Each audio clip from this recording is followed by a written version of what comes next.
Hello student, आज हम start कर रहे हैं एक्सरसाइज 3 की मिसलेनियस में हमने सारे क्वेश्चन करा दिए हैं। आपको 9 तक क्वेश्चन कंप्लीट करा दिए हैं। क्वेश्चन नंबर 10 चलेगा इसका। क्वेश्चन नंबर 10 है, a manufacture produce 3 product X, Y, Z which he sells in 2 market, जिनको वह 2 मार्केट में सेल करना चाहता है। 3 टाइप के प्रोडक्ट है, X टाइप का प्रोडक्ट, Y टाइप का प्रोडक्ट एंड Z टाइप का प्रोडक्ट है। Annual sales are indicated below. जो वार्षिक जो बिक्री है उसकी निम्न प्रकार है। देखते हैं इसे। तो इसे हम पहले लिख लेते हैं, annual sales market first type का, सेकंड टाइप का प्रोडक्ट है। इधर वस्तुएं एक्स टाइप की वस्तुएं कितनी सेंड की जाती हैं मार्केट। फर्स्ट में 10,000, 10,000 ये हो जाएगा 2,000। और जेड टाइप की हैं 18,000, ये 6,000, 20,000 और ये हो जाएगा 8,000। इतनी वस्तुएं भेजी जाती हैं, सेल की जाती हैं। अच्छा, इसमें दे रहा है पहले में, if unit sale prices of X, Y and Z are rate 2.5, rate 1.5 and rate 1 respectively. Find the total revenue in each market with the help of matrix algebra. तो यहाँ पर इस चीज़ को और लिख लो। पहला है यूनिट सेल प्राइसेस,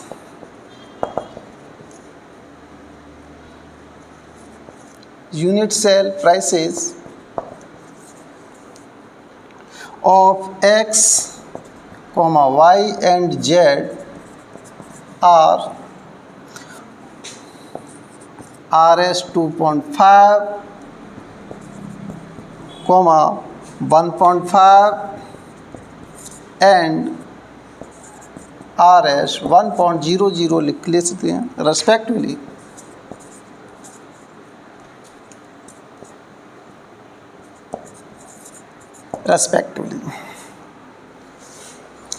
हाँ, यूनिट सेल प्राइसेस, एक का विक्रय मूल्य है। एक्स टाइप की जो प्रोडक्ट हैं उसकी एक वस्तु का विक्रय मूल्य कितना है। यहाँ पर सेल प्राइसेस है 2.5 रुपये, तो 10,000 का कितना हो जाएगा, 2.5 गुणा 10,000। ये वाई टाइप की वस्तु भेजी जाती हैं फर्स्ट मार्केट में। एक जो वाई टाइप की जो प्रोडक्ट है उसका मूल्य कितना है, 1.5 रुपीज़। 1.5 का मल्टीप्लाई इसके साथ होगा, इसी प्रकार इसका मल्टीप्लाई इसके साथ होगा। एक जो एक्स टाइप की वस्तु है उसका मूल्य ये, एक वाई टाइप की वस्तु इसका मूल्य ये, एक जेड टाइप की जो प्रोडक्ट है उसका मूल्य कितना है, उसका प्राइस कितना है, ये है। तो इसका मल्टीप्लाई इसके साथ, इसका मल्टीप्लाई इसके साथ, इसका मल्टीप्लाई इसके साथ। ये कब पॉसिबल होगा, ये तभी पॉसिबल होगा जब इसे उठा करके इसके ऊपर इसका हम क्या बना दें, कॉलमन मैट्रिक्स बना दिया जाए, तभी आपको प्राप्त हो जाएगा। तो यहाँ लिखोगे टोटल रेवेन्यू,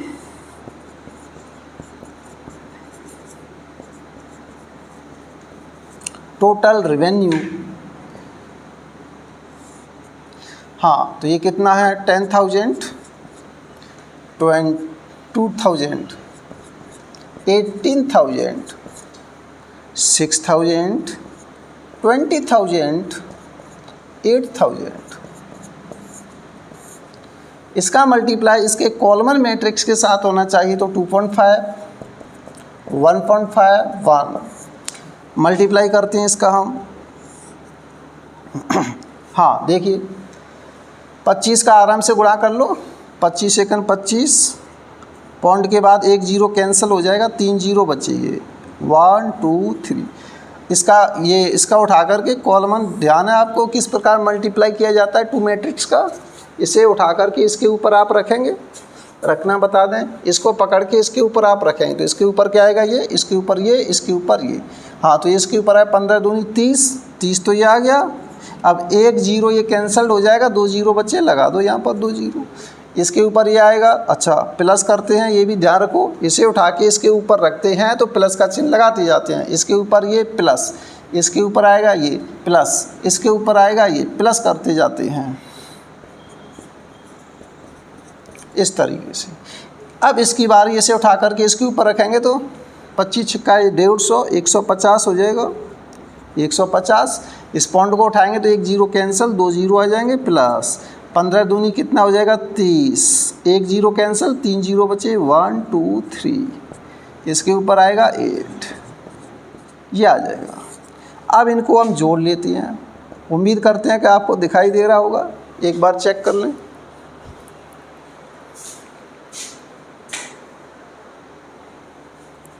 हाँ, आपको दिखाई दे रहा है। अब हम इनको जोड़ते हैं। 25,000 और 3,000, ये हो गए 28,000। 28 और पहले 8 ले लो, 36 10 40,000। हाँ, इनको जोड़ते हैं।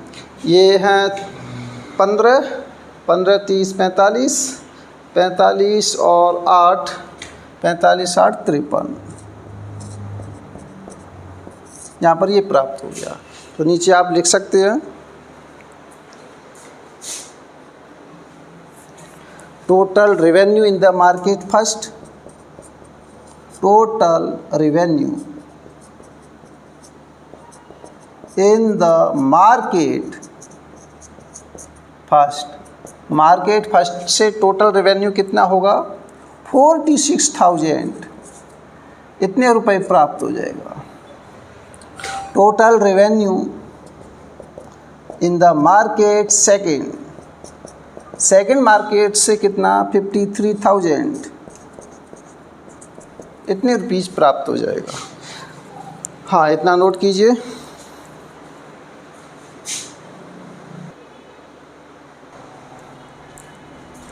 हाँ, इस तरीके से टोटल रेवेन्यू हमें प्राप्त होता है, इतने रुपए। हाँ, यहाँ पर जो रुपए हिंदी में लिख दिया, इंग्लिश में आप लिख सकते हैं RS, फर्स्ट मार्केट से रुपए, RS रुपए, इतने रुपए। हाँ, अब देखते हैं सेकंड क्वेश्चन में क्या पूछा है उसने। सेकंड को देखिए अब।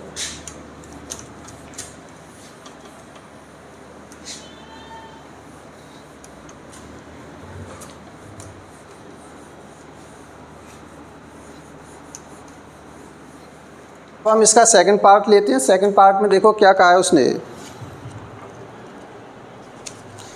सेकंड पार्ट है, if the unit cost of the above 3 commodities are rate रुपए, 2 रुपए, 1 रुपए एंड 50 पैसे रेस्पेक्टिवली है।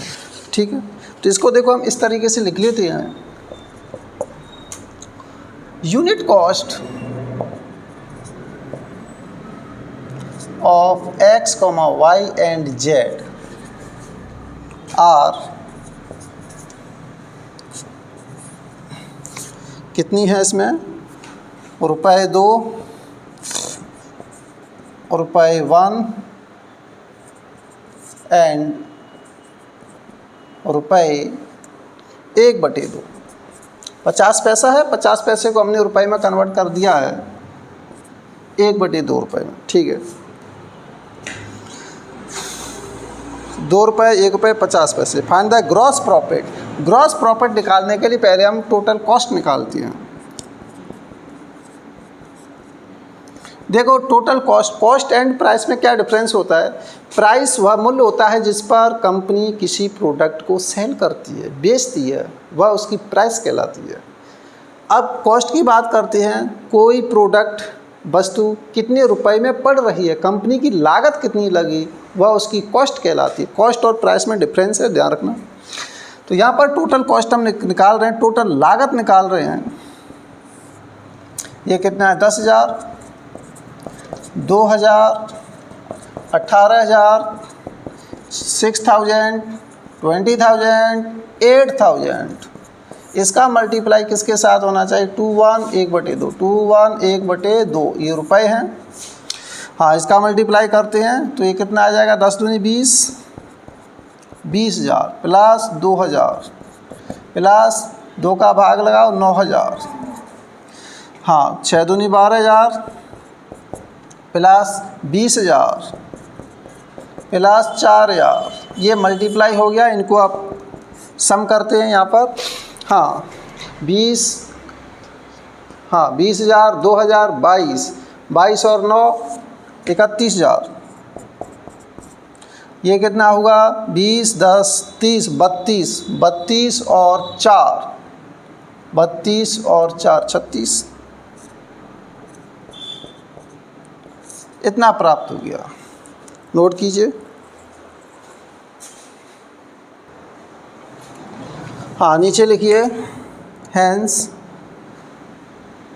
टोटल कॉस्ट, कॉस्ट है cost in the first market, ऐसे लिखो।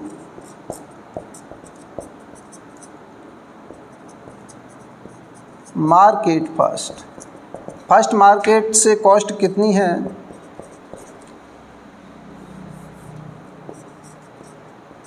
31,000। Cost in this market second 36,000 rupees, इतनी रुपीज़ है। तो प्रॉफिट आप निकाल सकते हैं, हैंस प्रॉफिट यहीं लिख देते हैं, कोई दिक्कत नहीं।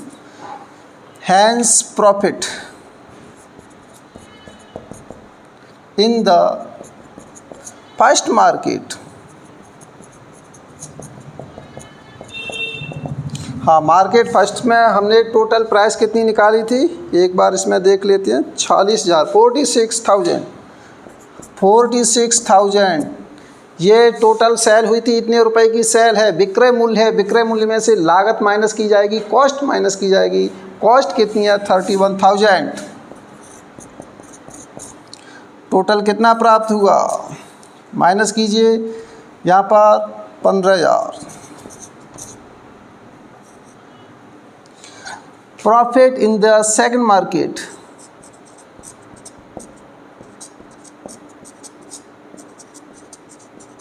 मार्केट सेकंड, हाँ सेकंड मार्केट में प्राइस कितनी थी? टोटल प्राइस देखते हैं, मुझे ध्यान नहीं है। हाँ पहले निकाल दिया, उसी में से देख के लिख रहा हूँ मैं, ये मैं समझना। ये थी हमारी 53,000।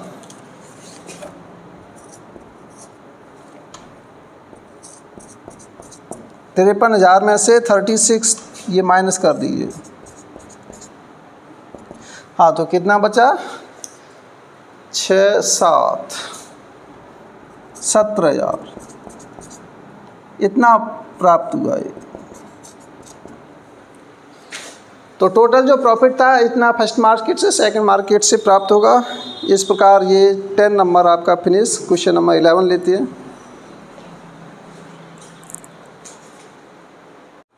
हाँ अब लेते हैं question number 11। Find the matrix x so that this in this. ठीक है, गिवन है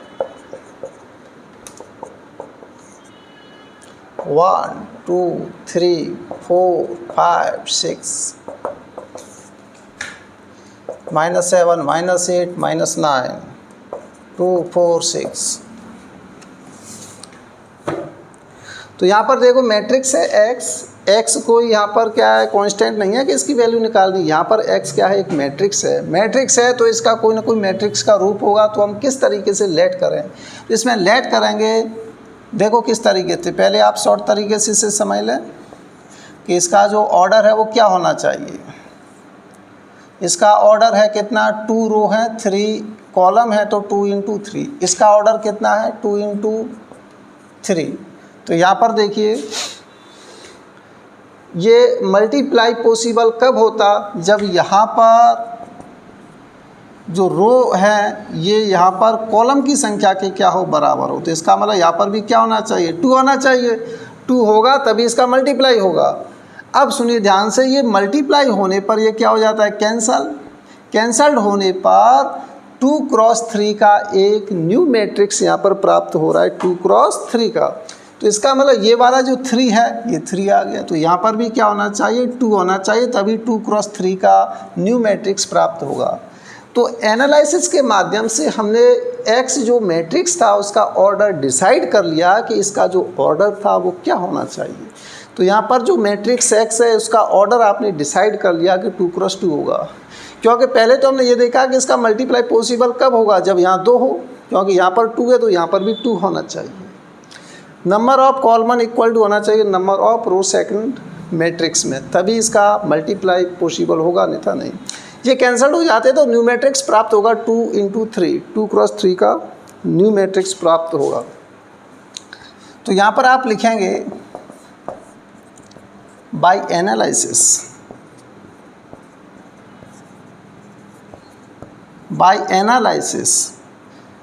order of matrix X is 2 cross 2। ये एनालिसिस के माध्यम से विश्लेषण हमने कर लिया यहाँ पर कि x का जो ऑर्डर होना चाहिए वो क्या होना चाहिए, 2 क्रॉस 2 का होना चाहिए। Hence let x is equal to, अब आप लेट कर लीजिए a b c d, इस तरीके से आप लेट करें। Putting the value of x in equation first, या फ्रॉम लिख दो, from equation first, equation first से a b c d multiply है 1 2 3 1 2 3 4 5 6, इधर -7 -8 -9 2 4 6 मल्टीप्लाई करते हैं यहाँ पर, तो ये आ जाएगा। इसे उठा करके इसके ऊपर रखना है, आपको कुछ नहीं करना है, इसे पकड़ के इसके ऊपर रखो तो a + 4b, फिर आ जाएगा 2a + 5b, फिर आएगा 3a + 6b। इसे उठा करके रखा है तो आ जाएगा 6 + 4d, c + 4d, सॉरी, इसे उठा के इसके ऊपर लिखेंगे तो c + 4d, इसे उठा के इसके ऊपर रखो 2c + 5d, इसे उठा के इसके ऊपर रखो तो 3c + 6d, -7 -8 -9 2 4 6, ये प्राप्त हो रहा है। इतना नोट कीजिए।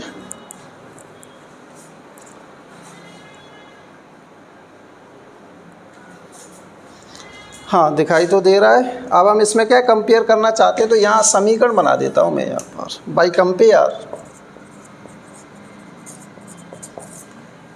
उधर देखने जाना पड़ता है कि इसमें आ जाएगा कि नहीं आ जाएगा।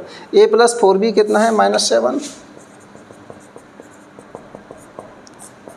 दूसरा नाम दे दो इसे। a और b में एक इक्वेशन की और ज़रूरत है तो ये आप यहाँ से ले सकते हैं। 2a + 5b = -8, जैसे इक्वेशन 3।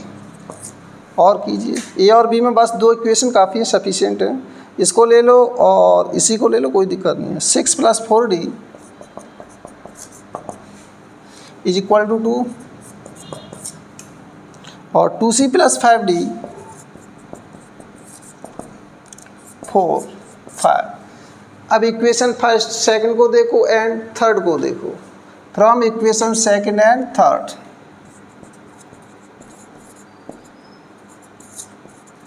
इनको क्या सॉल्व करना है, सॉल्व करना तो आप जानती हैं। a+ इसमें मल्टीप्लाई कर दें, कितने का कर दें, 2 का मल्टीप्लाई कर दो तो ये आ जाएगा 2a + 8b - 4t। अब थर्ड को जो कहते हो लिख दो, 2a + 5b = -8। ये माइनस, ये माइनस, ये प्लस हो गया, ये कैंसिल हो गया। ये आ जाएगा 3b, माइनस का 14 प्लस का 8, माइनस का 6 बचा यहाँ पर, माइनस का 2 आ गया। Putting the value of b in equation second, यहाँ साफ कर देते हैं इसको एक बार।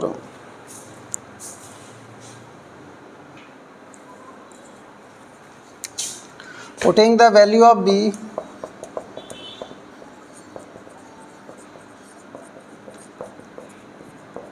इन इक्वेशन फर्स्ट में पुट कर दो, a + के 4 × माइनस का 2 = आ जाएगा -7। तो a - के 8 = -7, a = आ गया 8 - 7 = 1। a और b की वैल्यू हमारे पास तैयार हो चुकी हैं। अब देखिए c और d कैसे आएगा। From equation 4 and 5,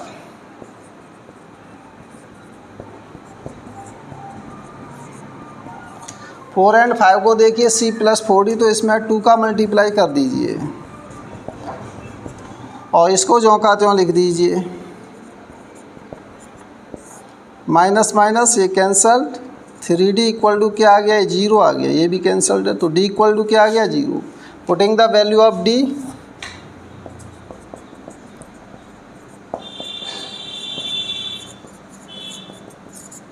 in equation 4 में डाल दो आप। c plus 4 into 0 is equal to 2, c plus 4 equal to क्या आ जाएगा, सॉरी c इक्वल टू क्या आ जाएगा 2, हैंस a इक्वल टू कहाँ a की value 1, b equal to -2, c equal to 2 and d equal to 0। Putting the value of hence, इसलिए x equal to matrix x हमें निकालना था 1 -2 2 और ये 0, ये प्राप्त होगा। हाँ नोट कीजिए।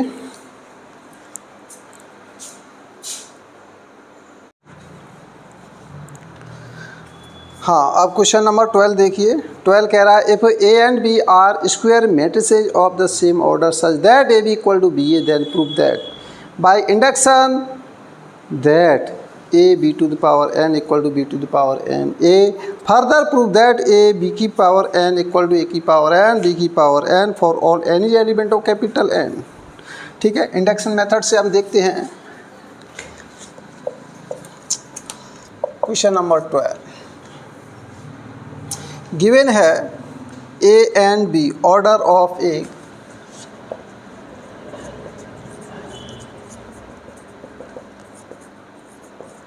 ऑर्डर ऑफ बी, ए का क्रम इक्वल टू बी का क्रम and A B equal to B A.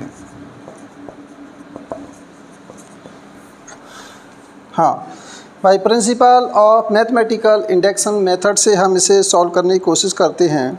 Statement है ए B power N equal to B to the power N A. Statement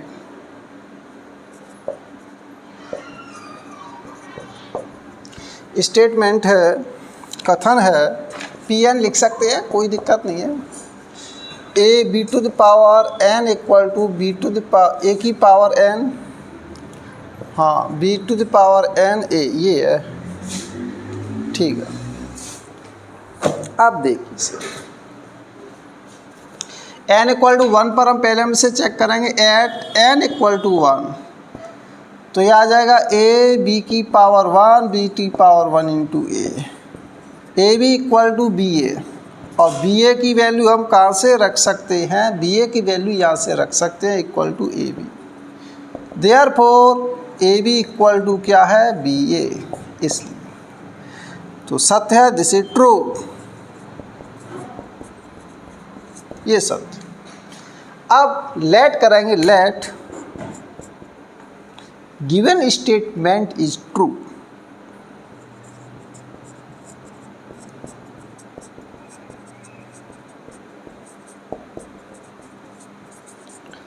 at n equal to k, n equal to k पर ये statement true है, तो ये आएगा A B to the power k equal to B की power k into A. इस equation की सहायता से अब हमें प्रूव करना है N equal to k plus 1 पर, इस इक्वेशन की सहायता से प्रूव दैट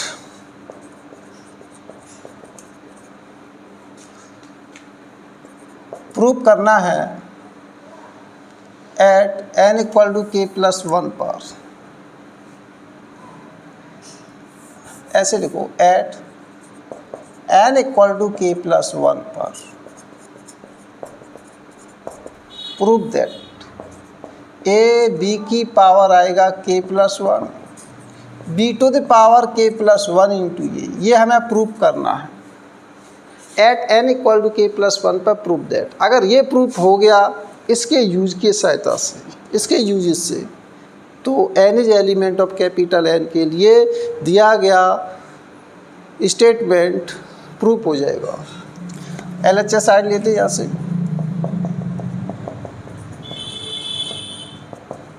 ए बी की पावर के इंटू बी, ऐसे लिख सकते हैं हम इसे। हाँ हम किसका यूज करना चाहते हैं, हम इसका यूज करना चाहते हैं। ए बी की पावर क्या है, के इंटू बी, ऐसे लिख सकते हैं इसको। हाँ तो इसके स्थान पर लिखा जाएगा बी की power k into a into B. B की पावर के ये कहाँ से लिख दिया, फ्रॉम इक्वेशन फर्स्ट से।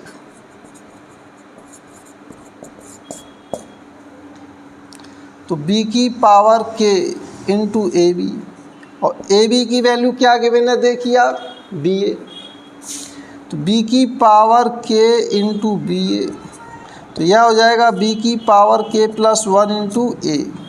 देखो यही तो हमें प्रूव करना था, equal to R H S, hence proved.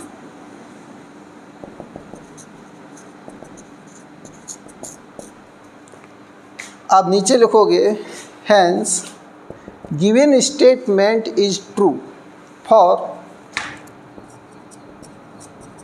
Given statement is true for n is element of capital n के माध्यम से।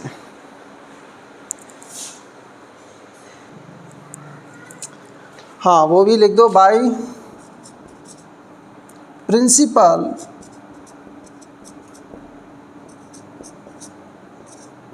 Of mathematical induction.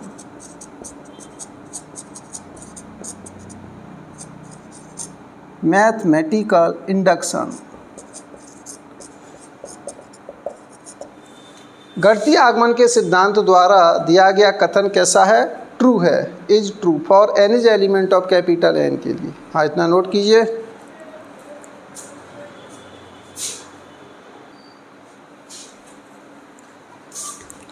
हाँ इसी क्वेश्चन में आगे कहा गया है further prove that A B to the power N equal to A to the power n b to the power n for all n is element of capital n. इसे और देखिए,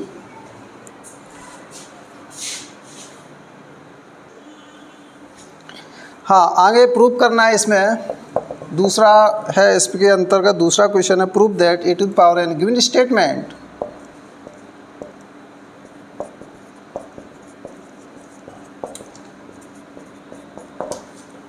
Pn is such that a b to the power n is equal to a to the power n b to the power n। ये हमें prove करके दिखाना है for all element of capital n।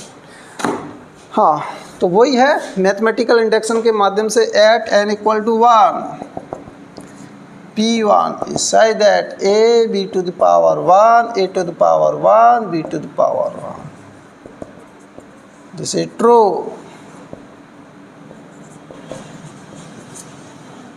हाँ let given statement is true n equal to 1 at n equal to k पर given statement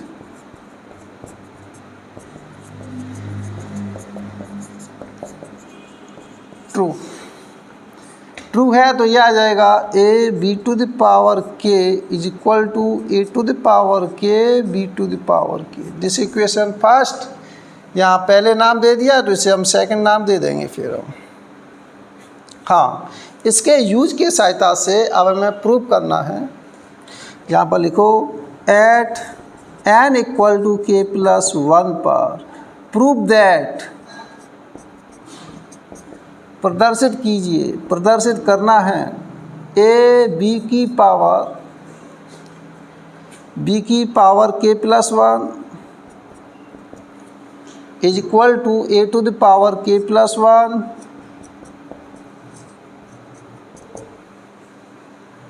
B की power k plus 1। हाँ अब इसमें से LHS साइड लेते हैं। LHS equal to A B to the power k plus 1 a B to the power k plus 1। देखो अब हमें इसमें से किस तरीके से लिखना है कि इसका यूज हमें करना है। तो ए बी की पावर क्या के, तो ए बी की पावर हमें के करना है यहाँ पर a B to the power k into A b. इस तरीके से आप लिख सकते हैं इसे। अब हम इसका यूज कर सकते हैं इस इक्वेशन का। इसकी वैल्यू है a to the power k into b to the power k into A b, हमने यहाँ पर लिख दिया है a to the power k into b to the power k into a into b. इस तरीके से लिख सकते हैं इसको हम। B to the power k into a, इसको हम लिख सकते हैं a into b to the power k. आपने पहले प्रूव कर लिया है A B to the power k equal to B to the power k into a, ये होता है। ये पहले ही हम प्रूव कर चुके हैं ये। अब इन दोनों को देखिए, a टू द पावर हो जाएगा k plus 1, b to the power हो जाएगा k plus 1 is equal to RHS। देखिए हमें यही तो लाना था हमको, हैंस प्रूव्ड। तो इसका मतलब hence given statement is true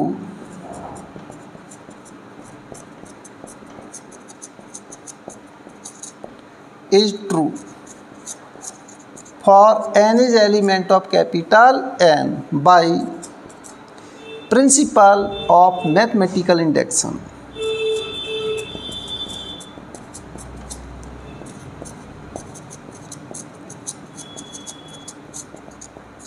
mathematical induction,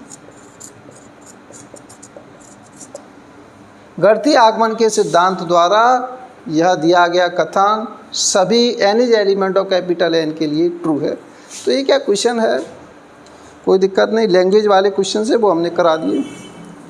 इसके बाद क्वेश्चन नंबर 13 देखिए आप।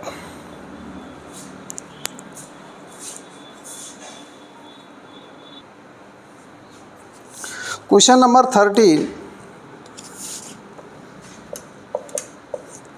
13 है a equal to alpha beta gamma minus alpha is such that A square equal to I. A square equal to I है तो पहले हम ए स्क्वायर की वैल्यू निकाल लेते हैं, alpha beta gamma minus alpha, alpha beta minus gamma, gamma minus alpha.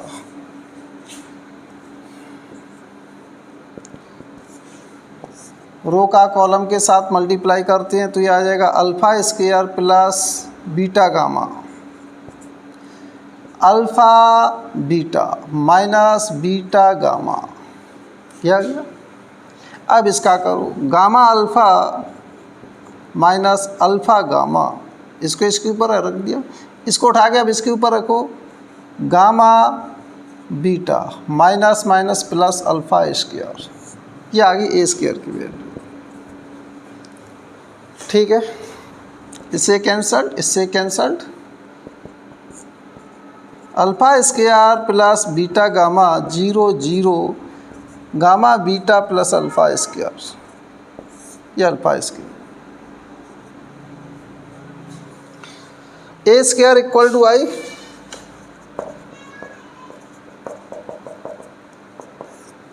Alpha square plus beta gamma 0 0, gamma beta plus alpha square is equal to 1 0 0 1। By compare alpha square plus beta gamma equal to 1, answer देखो कौन सा आ रहा है, 1 plus 1 minus alpha square minus alpha beta equal to 0, ये answer आ जाएगा। इसका मतलब ऑप्शन सी इज करेक्ट आ जाएगा, 1 minus alpha square minus beta into gamma equal to 0। 14 question है, if the matrix A is both symmetric and skew symmetric then, हाँ skew होगा and skew symmetric and symmetric, इसका मतलब वो कैसा होगा, जीरो मैट्रिक्स होना चाहिए फिर। तो A is a square matrix क्या है, A is a zero matrix, हाँ ऑप्शन है बी, बी ऑप्शन ही करेक्ट हो जाएगा। हाँ 15 क्वेश्चन और देख लीजिए इसका।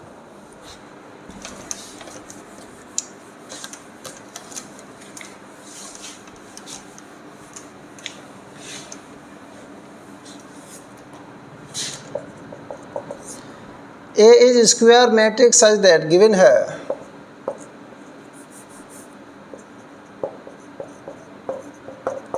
ए स्क्वायर इक्वल टू क्या है, ए है, then I plus A cube minus 7a is equal to, ये किसके इक्वल होगा, देखते हैं किसके इक्वल होगा। हाँ a प्लस बी के होल क्यू के फार्मूले से इसका हम खोलते हैं, a cube plus 3a square b plus 3ab square plus का बी क्यू, इसका मतलब a cube minus 7। I cube की वैल्यू आई ही रहती है, आई का मतलब होता है 1, इकाई, यूनिट कह सकते हैं उसे, मान लो लेट कर लो यूनिट है, तो 1 गुणा करें तो क्या आएगा, 1 ही आता है, आइडेंटिटी मैट्रिक्स है इसलिए। तो आई की पावर कितनी भी हो आई ही रहेगा, आई है, ये भी आई है, आई का गुणा करेंगे 3a 3a स्क्वायर, ए क्यू है, ए स्क्वायर इंटू ए लिख सकते हैं -7। 3a ए स्क्वायर की वैल्यू ए गिवन है, ए स्क्वायर की वैल्यू ए गिवन है, i प्लस 3 3 6, ये क्या ए स्क्वायर, ए स्क्वायर की वैल्यू कितनी गिवन है ए,